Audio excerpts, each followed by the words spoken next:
નમસ્કાર, GSTV news જોઈ રહ્યા છો આપ। હું છું માનસી। આજે 12 વાગે વાત કરવી છે જગન્નાથ આતને બેવડા મારની। મગફળીનું જે વાવેતર સારું રહ્યું તેમ છતાં પણ વરસાદની અનિયમિતતા અને કમોસમી વરસાદના કારણે મગફળીને 30 થી 40% કે 50% સુધીનું નુકસાન થયું છે। તેમ છતાં પણ બજારમાં સપ્લાય વધતા તેના ભાવ ટેકાના મણદીઠ રૂપિયા 1359ના કરતા નીચા બોલાઈ રહ્યા છે। મોટાભાગની મગફળી રૂપિયા 1140 થી 1350 થી નીચા ભાવે વેચાઈ રહી છે। ભાગ્યે જ કેટલીક સારી ગુણવત્તાવાળી મગફળીની જે ગુણી છે તેના 1351 થી લઈને 1505ના ભાવ ઓફર કરાઈ રહ્યા છે અને આ સંજોગોમાં ખેડૂતોને ઓછા ભાવે માલ વેચવો ન પડે અને વેપારીઓ સમય જતાં તગડો નફો ન કરે તે માટે સરકારે ટેકાના ભાવથી ખરીદી વહેલી શરૂ કરી દેવી જોઈએ। મહત્વની વાત એ છે કે મળતી માહિતી અનુસાર સરકાર દ્વારા 1356ના મણદીઠ ભાવે અંદાજે 9.98 લાખ મેટ્રિક ટન મગફળી મોટાભાગની મગફળી ખરીદવાની જાહેરાત કરી છે। મહત્વપૂર્ણ વાત એ છે કે એક તરફ જે પરિસ્થિતિ સર્જાઈ છે ત્યારે જગતના તાતે બેવડો માર મળી રહ્યો છે। ખેડૂતોને આખરે પૂરતા ભાવ ક્યારે મળશે તે સૌથી મોટો સવાલ, કારણ કે પાછોતરો વરસાદ, તેના પગલે મગફળીના પાકમાં ઓછા ઉતારા, ખેડૂતોને જે મગફળીના યોગ્ય ભાવ છે જે નથી મળી રહ્યા તે સૌથી મોટો સવાલ છે। એપીએમસીમાં ટેકાના ભાવથી નીચા ભાવે જે મગફળી છે તે વેચાઈ રહી છે। વાવેતર સામે ઉતારો 30 થી 35% છે, જે આ વખતે ઓછું થયું છે। સરકારે 1356 મણદીઠ ટેકાનો ભાવ જાહેર કર્યો છે। એપીએમસીની અંદર સરકાર સમક્ષ ખેડૂતોની ટેકાના ભાવે ખરીદીની માંગણી કરી રહ્યા છે। સરકાર તુરંત ટેકાના ભાવે મગફળીની ખરીદી શરૂ કરે તેવું ખેડૂતો કહી રહ્યા છે। મોટાભાગની મગફળીનું રૂપિયા 1140 થી 1350 વચ્ચે છે જે વેચાણ થઈ રહ્યું છે। સારી ગુણવત્તાવાળી મગફળી 1351 થી 1505ના ભાવ મળ્યા છે। ખેડૂતોને મોંઘાદાટ બિયારણ, જંતુનાશક દવા અને મજૂરીનો ખર્ચો છે જે માથે પડ્યો છે। સરકાર 1356ના ભાવે અંદાજે 9.98 લાખ મેટ્રિક ટન મગફળીની ખરીદી કરે તેવું ખેડૂતો કહે છે। નાણાં ભીડના કારણે અત્યારે ઓછા ભાવે પણ મગફળી વેચવા ખેડૂતો મજબૂર। નીચા ભાવ તો સિંગતેલના ભાવમાં ઉછાળો કેમ તે સૌથી મોટો સવાલ છે।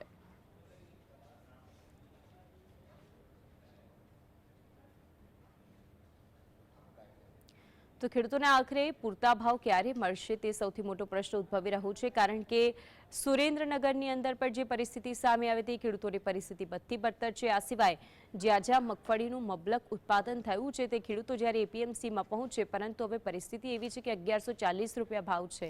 સરકારે 1356 રૂપિયા ટેકાના ભાવ જાહેર કર્યા છે અને જલ્દીથી જલ્દી સરકાર આ ટેકાના ભાવે ખરીદી કરે તેવી ખેડૂતો માંગ કરી રહ્યા છે, નહીં તો આજે ખેડૂત છે તેને રોવાનો વારો આવશે। આ વખતે કમોસમી વરસાદ અને ત્યાર પછી લીલા દુકાળના કારણે તો ખેડૂતો રોઈ જ રહ્યા છે અને તેના કારણે તેમની બધો જ પાક હતો તે પૂરેપૂરો બળી ગયો હતો। સરકારે રાહત પેકેજ જાહેર કરવાની પણ ફરજ પડી હતી, તેમાંથી પણ ખેડૂતે કંઈ ઉપજે તેમ નહોતું, કારણ કે તેમના ખાતા સુધી તે રકમ પહોંચે તે પહેલાં તો દિવાળી પસાર થઈ ગઈ। તેના કારણે તેમની દિવાળી પણ બગડી હતી। હવે પરિસ્થિતિ એવી છે કે જે પાક ઉત્પાદન થયું છે તે પાક ઉત્પાદન પણ તેમના સારા ભાવે મળે તે ખેડૂતો આશા રાખીને બેઠા છે।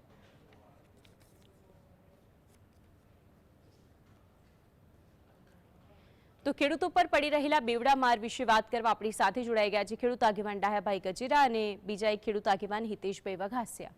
આ બંનેનું જીએસટીવીમાં સ્વાગત છે। ડાહ્યાભાઈ ગજેરા, સૌથી પહેલા આપની પાસે આવું છું કે આજે મગફળીનું એક તરફ મબલક ઉત્પાદન તો થયું, પરંતુ ઉત્પાદનની વચ્ચે હવે માંગ એવી છે કે સરકાર જલ્દીથી જલ્દી તેની ખરીદી શરૂ કરી દે, કારણ કે ખેડૂત આ વખતે બહુ જ બધી જ રીતે તૂટી ગયું છે। જી મેડમ, આમ જોઈએ તો ખેડૂતોને મગફળી જૂનમાં વાવેતર થાય અને ઓક્ટોબરમાં મગફળીનો પાક તૈયાર થઈ જાય અને આ વખતે ઓક્ટોબર નવેમ્બરમાં પણ ખૂબ અતિશય વરસાદ ખાસ કરીને સૌરાષ્ટ્રમાં વરસેલો હોય તો મોટા ભાગના જે ટૂંકી મુદતની મગફળી છે એ ડેમેજ વધુ થયેલી છે। હજી સુધી મગફળીની ટેકાના ભાવની ખરીદી જે 1356 રૂપિયામાં ખરીદી કરવાની હતી એ હજી ખરીદી ચાલુ નથી કરી। તો ખરીદી જ્યારે ચાલુ ન થઈ હોય અને ખેડૂતોને પૈસાની તાતી જરૂરિયાત હોય, ખાતર લેવું હોય, બિયારણ લેવું હોય, નવું વાવેતર કરવું હોય, તો આ બધા માટે અત્યારે ખેડૂતને પૈસાની જરૂરિયાત હોય એટલે ના છૂટકે કોઈ પણ ભાવે અત્યારે મગફળી વેચવી પડે છે। હજી તો મગફળી ટેકાના ભાવે લેવાની કોઈ વાત હજી આપણી સુધી પહોંચી નથી। વાત એવી સંભળાય છે કે 11 તારીખ પછી કદાચ મગફળીની ખરીદી ચાલુ કરે અને જ્યારે ચાલુ કરશે ત્યારે પણ એમાં તાગડધીના તો એ લોકો કરવાના જ છે, કારણ કે જોઈએ તો આ વખતે મગફળીના પાકમાં જે છે એ કમોસમી વરસાદ માવઠાના હિસાબે પાકમાં ખૂબ નુકસાન થયેલું છે, એટલે મગફળી ડેમેજ હશે તો આ લોકો કોઈના કોઈ ભોગે કાંઈ એમ કહેશે કે ભાઈ ઉતારો પૂરો નથી, અથવા તો મગફળીમાં મોઇસ્ચર એટલે કે હવાનું પ્રમાણ વધારે છે, ભેજનું પ્રમાણ વધારે છે, મગફળી 30 કિલો એક બારદાનમાં સમાતી નથી. આવા કોઈ પણ કારણો ધરી અને આ લોકો મગફળી જે આપણી છે એમને રિજેક્ટ કરશે.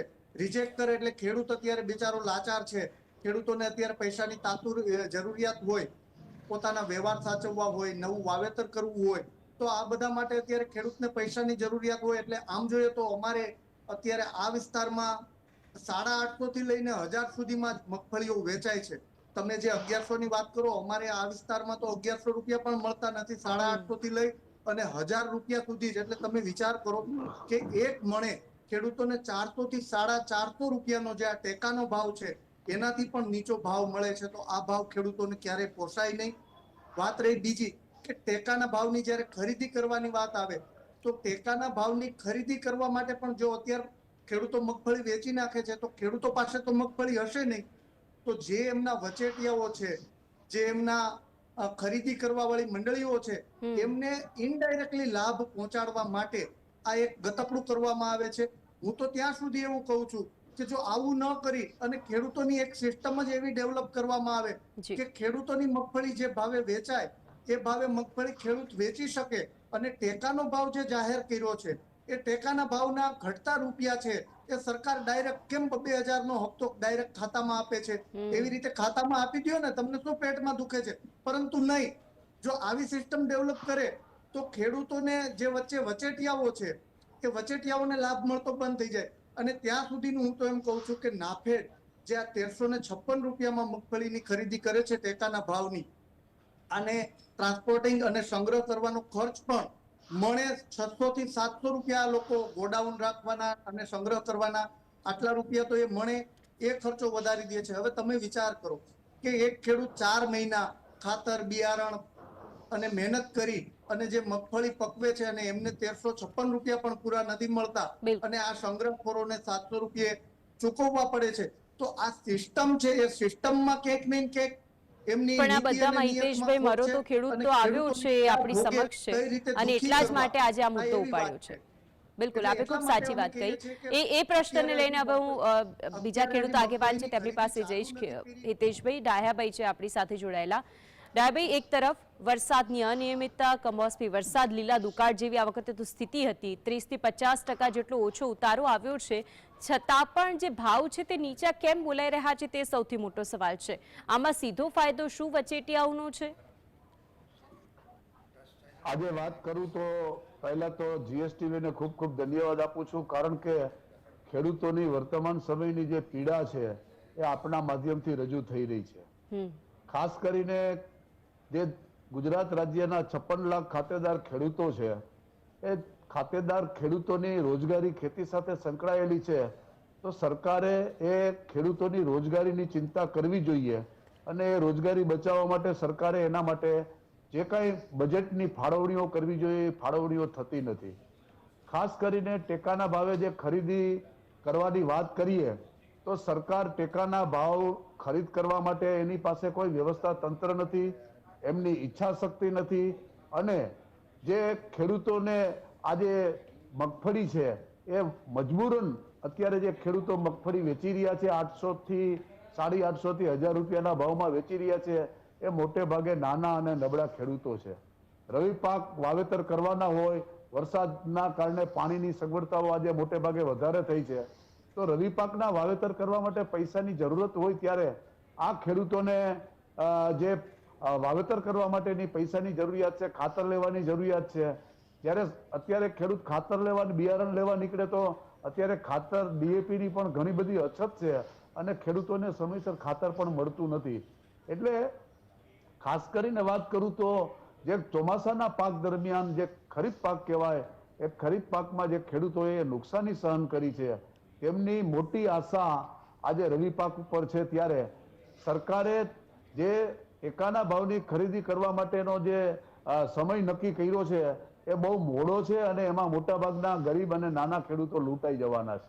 હું વાત કરું સરકારની, તો સરકાર સમક્ષ આજે સંયુક્ત કિસાન મોરચા દ્વારા દેશની અંદર ટેકાના ભાવે ખરીદીનો કાયદો બનાવવાની જે માંગ છે એ જ આનો ઉકેલ છે. જે મારા મિત્ર હિતેશભાઈએ વાત કરી કે આનો ઉકેલ જે સરકારની ઈચ્છા શક્તિ હોય તો જ આવે, બાકી આવી શકે નહીં.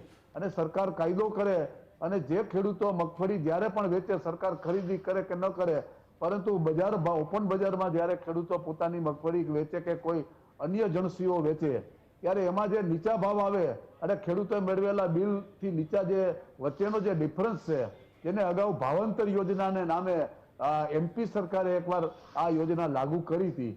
આ રીતે સરકાર જો વાસ્તવિક રીતે ખેડૂતોને ઉપયોગી થવા માંગતા હોય તો આ પ્રકારે એને વિચારણાઓ કરવી પડે અને એની બજેટમાં પણ આયોજન કરવા પડે.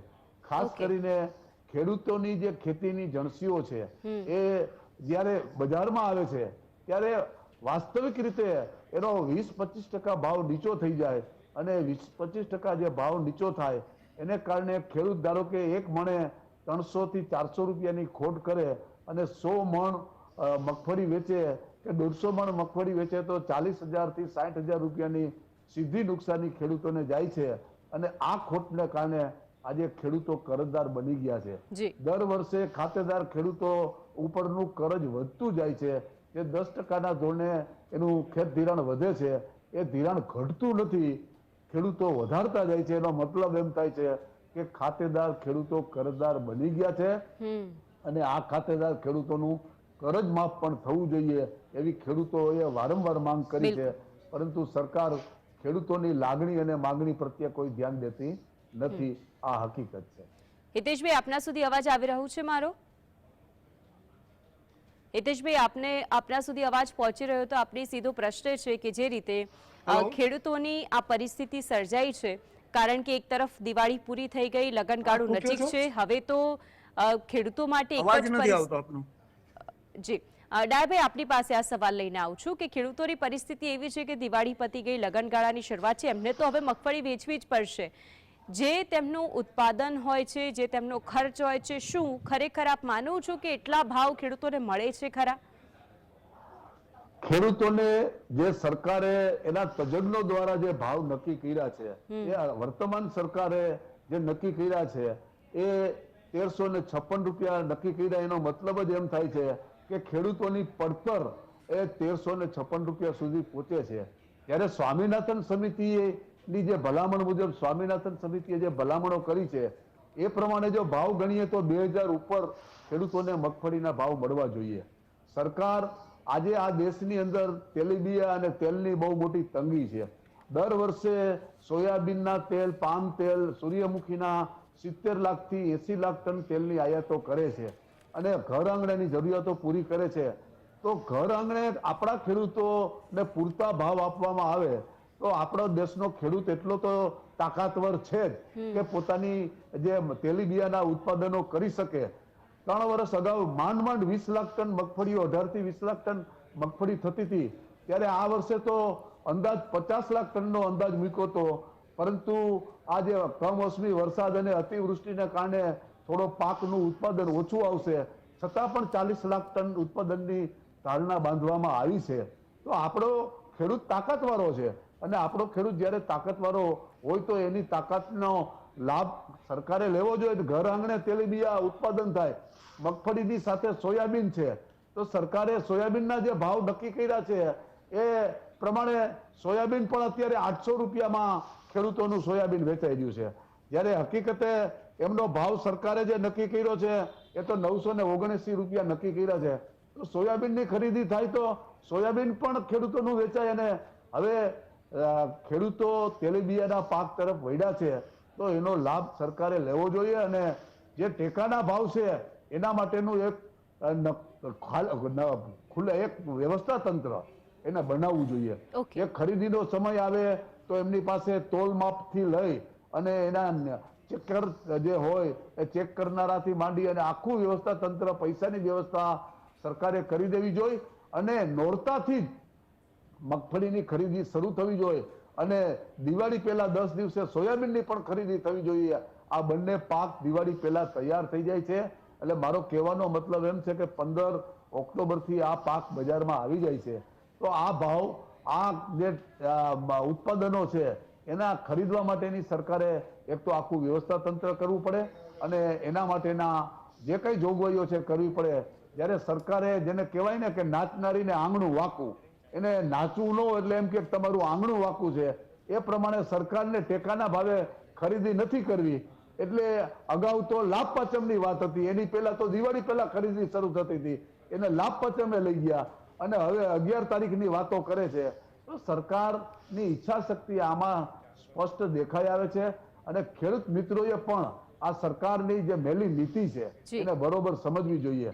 સરકાર એમ કે ખેડૂતોના અમને આશીર્વાદ છે, આ સરકાર ખેડૂતો માટે કામ કરી રહી છે, સરકાર ખેડૂતોની દરેક ચિંતાઓ એક કરે સવાલ છે. સૌથી મોટો એ થાય છે કે સરકાર રાહત પેકેજ જાહેર કરતી હોય, દિવાળી સમયે પણ આપણે જોયું હશે કે રાહત પેકેજ માટે પણ ખેડૂતોને લાંબી લાઈનોમાં ઊભું રહેવું પડે છે, છતાં દિવાળી વીતી જાય છે. કેટલાય ખેડૂતો એવા છે જેના ખાતામાં પૈસા આવ્યા નથી.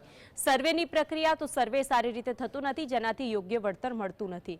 એક તરફ મગફળીના ભાવ ઓછા મળી રહ્યા છે તો ખાદ્ય તેલના ભાવ તો વધી રહ્યા છે, તેલના ભાવમાં પણ વધારો થઈ રહ્યો છે. તો આ બધો ફાયદો કોને થઈ રહ્યો છે સીધો?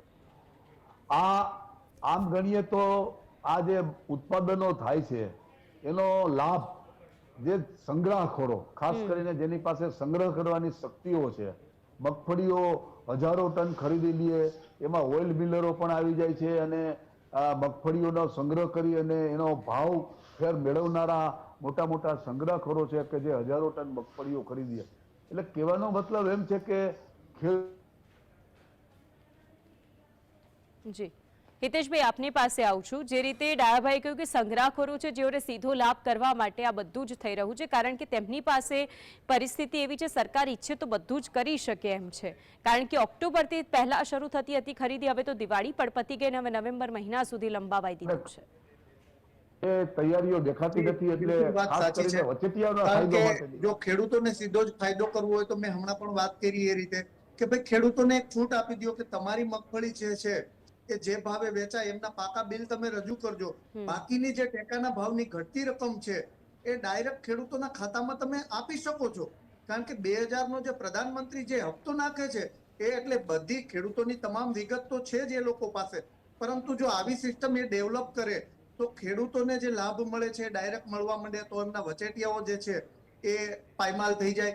અને આ વચેટિયાઓને એક ફાયદો કરાવવા માટે આ એક કહીએ કે તૂત ઊભું કરવામાં આવે છે અને કોઈ પણ ભોગે ખેડૂતોને પરેશાન કરવામાં આવે. અમારા સૌરાષ્ટ્ર વિસ્તારની વાત કરીએ તો જુનાગઢ જિલ્લામાં જૂજ ગામડાઓ સહાયમાં સામેલ કર્યા છે. એ ઉપરાંત અમરેલી જિલ્લો આખો બાકાત રાખ્યો છે. તમને મને બધાને ખ્યાલ છે અને સરકારી આંકડા પણ એવું કહે છે કે વિસાવદર અને આસપાસનો જે અમરેલી જિલ્લો છે, જુનાગઢ છે, આમાં સૌથી વધારે કમોસમી વરસાદ પડ્યો છે અને સિઝનનો ટોટલ 140% જેવો વરસાદ પડ્યો છે.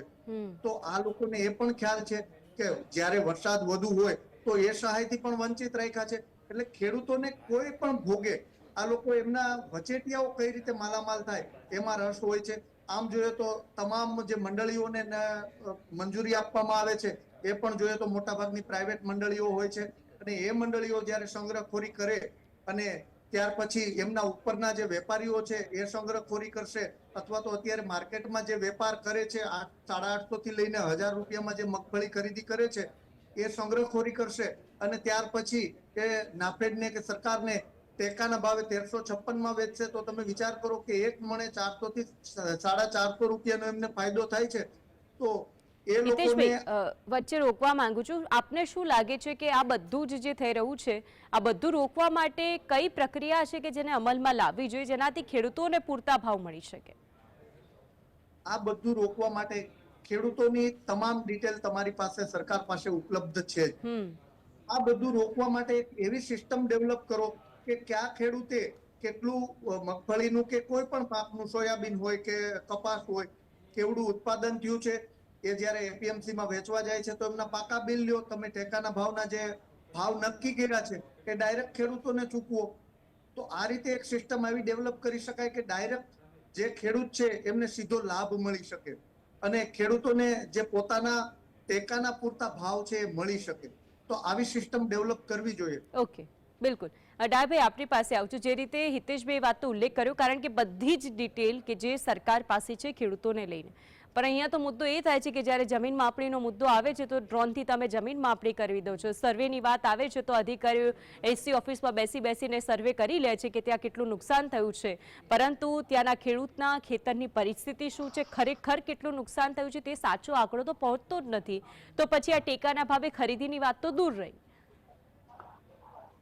સરકાર પોતે 20 જિલ્લાઓની અંદર ખેતીના પાકોને અતિવૃષ્ટિથી અને કમોસમી વરસાદથી નુકસાન થયું છે એ કબૂલ કરે છે અને માત્ર 7 લાખ ખેડૂતોને સહાય માટેની એમાં સમાવેશ કરે છે. એટલે કહેવાનો મતલબ એમ છે કે વરસાદમાં જે ખેડૂતો ભોગ બન્યા છે એના માત્ર 10% 15% ખેડૂતોનો જ સમાવેશ કરે છે, બાકી ખેડૂતોને રાખી દેવામાં આવે છે. વાત રહી ખેડૂતોને જે સરકારે ટેકાના ભાવે ખરીદ કરવા માટેની ઈચ્છા શક્તિના સવાલો છે. આ સરકારે એની પોતાની ઈચ્છા શક્તિ હોય કે આ રાજ્યનો ખેડૂત સમૃદ્ધ બને, આ રાજ્યનો ખેડૂત સગવડિયો થાય, તો જે કહેવાય કે અર્થનીતિ જે છે, અર્થનીતિની જે આપણી સાયકલ છે એ ગ્રામ્ય વિસ્તાર અને ખેતીથી શરૂ થાય છે, તો જ આ બજારની અંદર લોકોની ખરીદી નીકળે. ખેડૂતનો દીકરો જો સારા ભાવ મળે ને પૈસા કમાણો હોય તો એ શેર બજારમાં રોકવા જતો નથી, પરંતુ એના ખેતરમાં નવા કામ કરે, કૂવો બનાવે, ઓરડી બનાવે, ગોડાઉન બનાવે, ઘરને રિપેરિંગ કરે, દીકરા દીકરીના લગ્ન કરે. તો ખેડૂતોની જે વાસ્તવિક જરૂરિયાત માટે પણ જે એને જરૂરિયાત છે સમય પ્રમાણેની એ પણ જરૂરિયાતો પૂર્ણ થતી નથી. એનું પરિણામ આજે આપણે બધા જોઈ રહ્યા છીએ કે ભયંકર મંદીઓ ચાલી રહી છે. તો સરકાર જે ખેડૂતોની આજે ટેકાના ભાવ આપે અને એમાં જે ખર્ચ કરે છે અને એમાંથી જે ઉત્પાદન થાય તેલ, તો તેલ ઉપર તો જીએસટી લેવામાં જ આવે છે. એ જ રીતે તમામ જે પ્રોડક્ટ થાય એ પ્રોડક્ટ ઉપર ટેક્સ તો લેવામાં જ આવે છે. સરકારને એની કમાણીઓ થવાની છે. જે માલ સરકાર પોતે ખરીદ કરી અને આપે અને એનીમાંથી જે તેલ બને એમાંથી ને એને ઉત્પાદનમાંથી જે પ્રોડક્ટ બને એ પ્રોડક્ટમાંથી જીએસટી મેળવી શકે છે. એ સિવાય સરકાર જો ખેડૂતોની માટે ચિંતિત હોય તો વિદેશોની અંદર આજે પણ આપ માનો છો ડાયાભાઈ કે જેટલો ખર્ચ કરે છે ખેડૂત પોતાના ખેતરની અંદર આ પાકને વાવવા માટે, તેનો ઉછેર કરવા માટે, એપીએમ સુધી લઈ જવા સુધીનો એટલું વળતર એને મળી રહે છે ખરું? બિલકુલ નથી મળતું. મેં જે વાત કરી એ પ્રમાણે સરકારે જે લઘુત્તમ ટેકાના ભાવ બાંધ્યા, લઘુત્તમ કહેવાય એને લઘુત્તમ ટેકાના ભાવ છે, એ ભાવ એ નીચામાં નીચા ભાવ ગણે છે એના ઉત્પાદન ખર્ચના. તો ખેડૂતોને રોજગારી ક્યાંથી મળશે? ખાલી ખર્ચના જ નીકળે તો ખેડૂતોને જીવવા માટે જરૂરત તો છે ને. એને વ્યવહાર પ્રસંગ, દીકરા ભણાવવા, દીકરી ભણાવી અને બીજા જે કઈ બીમાર થાય તો દવા સારવાર કરવી, આ બધા માટેના ખર્ચાઓ તો જોઈએ ને. તો ખેડૂતોની આવક અંગે જો સરકાર વિચાર ન કરે, ગુજરાતની સમૃદ્ધિ એ ખેડૂતો અને ખેતી આધારિત છે. જ્યારે ખેતી પાકે, ખેડૂતોને સારા ઉત્પાદનો થાય, સારા ભાવ મળે. કપાસનો ભાવ હતો એ અત્યારે પણ નથી, અત્યારે પણ એ ભાવ મળતો નથી. કઈ રીતે સમૃદ્ધ બની શકવાના છે? 10 વર્ષની અંદર ડીએપી ના ભાવ કેટલા વધ્યા, બિયારણોના ભાવ કેટલા વધ્યા, અન્ય દવાઓ, જંતુનાશકના ભાવ કેટલા અનેક ગણા વધી ગયા છે. તો ખેડૂતોના ખર્ચા અનેક ગણા થઈ ગયા અને ભાવ તો 10 વર્ષ પહેલાનો છે. તો મોંઘવારી પ્રમાણે ખેડૂતોની જરૂરિયાત છે એ પ્રમાણે ટેકાના ભાવમાં પણ સરકારે વધારો કરવો જોઈએ અને સ્વામિનાથન સમિતિની ભલામણ પ્રમાણે એના ભાવ આપવા જોઈએ અને એના ખરીદી માટેનો કાયદો બનાવવો જોઈએ અને એનું વ્યવસ્થા તંત્ર ઊભું કરવું જોઈએ. તો જ ગુજરાતનો ખેડૂત બચી શકે. બાકી આ રાજ્યની અંદર કહેવાતા સંગ્રહખોરો અને મિલર લોબીઓ જ માલદાર બની શકે અને જે ખેડૂતોને નુકસાની થાય છે એનો સીધો ફાયદો આ સંગ્રહખોરો અને મિલર લોબીને થાય છે. તો મારું કહેવાનું એટલું જ છે કે ખેડૂતોને આપણે બચાવીશું તો જ આ રાજ્યની અંદર રોજગારી બચશે. એટલે સરકારે ખેડૂતોની રોજગારીની ચિંતાઓ કરવી જોઈએ. અને જે હિતેશભાઈએ વાત કરી એ પ્રમાણે અત્યારે હાલ વ્યવસ્થા તંત્ર ન હોય તો ખેડૂત બિલથી જે મગફળી વેચે એની સામે એને જે ખૂટતી રકમ છે સરકારે એના ખાતામાં નાખવી જોઈએ. સરકારે આજે આપણે જોઈએ છે કે જે નુકસાનીઓ થઈ છે એમાં 1419 કરોડનું પેકેજ આપ્યું છે. એની અંદર કેટલું અને આશા રાખીએ ડાયાભાઈ કે જે રીતે આપણે ચર્ચા કરી છે આ બધી ચર્ચાનું સંજ્ઞાન સીધું જ લેવામાં આવે અને જે પરિસ્થિતિ બગડી છે તેના ઉપર પણ ધ્યાન કેન્દ્રિત કરવામાં આવે, તેનાથી જ આ ખેડૂત છે જે ફરી બેઠું થઈ શકશે અને ટેકાના ભાવે ખરીદીની શરૂઆત વહેલી કરવામાં આવે. હિતેશભાઈ અને ડાયાભાઈ આ બંને અમારી સાથે જોડાયા, ચર્ચામાં ભાગ લીધો તે બદલ આપ બંનેનો આભાર. તો આ સાથે જ બુલેટિનમાં હાલ બસ આટલું જ. નમસ્કાર.